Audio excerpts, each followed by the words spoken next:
Sometimes, fate brings two people together in such extraordinary ways that the story feels almost unbelievable.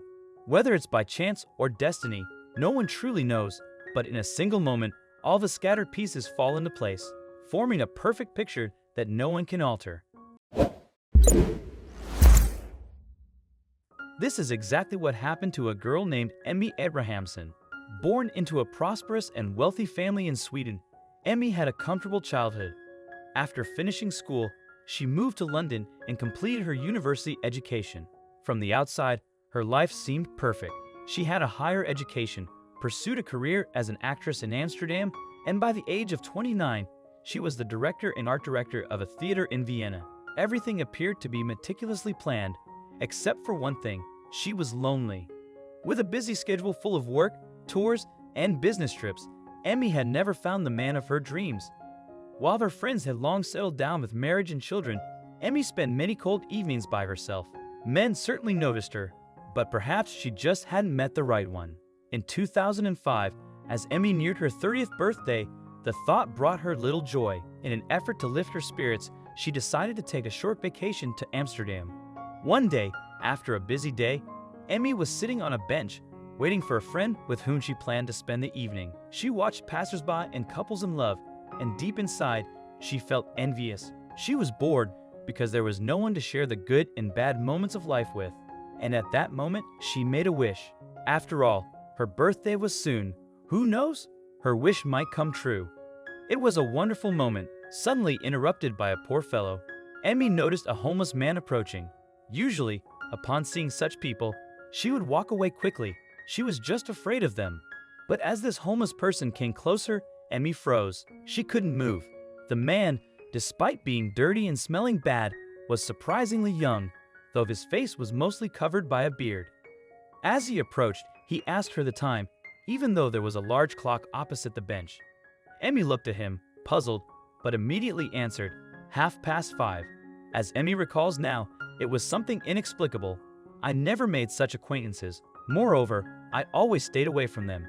But that day, I can't explain it. The guy's confidence was most striking. There was such a social difference between us, yet he wasn't embarrassed and continued the conversation. Since Emmy still had time while waiting for her friend, she didn't chase the stranger away, but decided to chat with him a bit. Word by word, they started talking, and Emmy found it very easy to talk to him. He understood her perfectly, and she couldn't stop looking into his eyes. It was strange, but she felt very comfortable, and the homeless man, Rick, was also looking at the beautiful woman. The conversation lasted no more than 10 minutes before Emmy's friend arrived.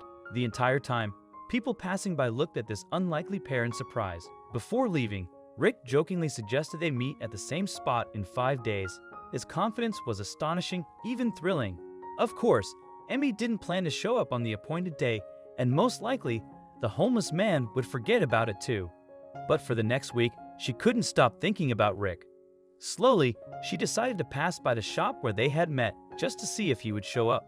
To her surprise, Rick was already there, sitting and waiting for her. Their next meeting was wonderful. They talked a lot about life and got to know each other better. Emmy now recalls with a smile that the homeless man had prepared for their meeting. He had even washed a bit, though his hands and nails were still terribly dirty.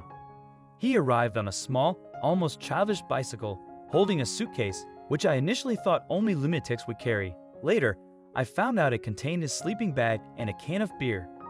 That same evening, the homeless man, named Rick, shared that he had once traveled through Europe, but his money ran out quickly.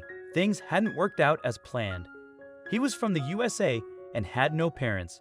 Whenever he earned a bit of money, he wasted it on alcohol, a habit he admitted was bad, but said he couldn't break.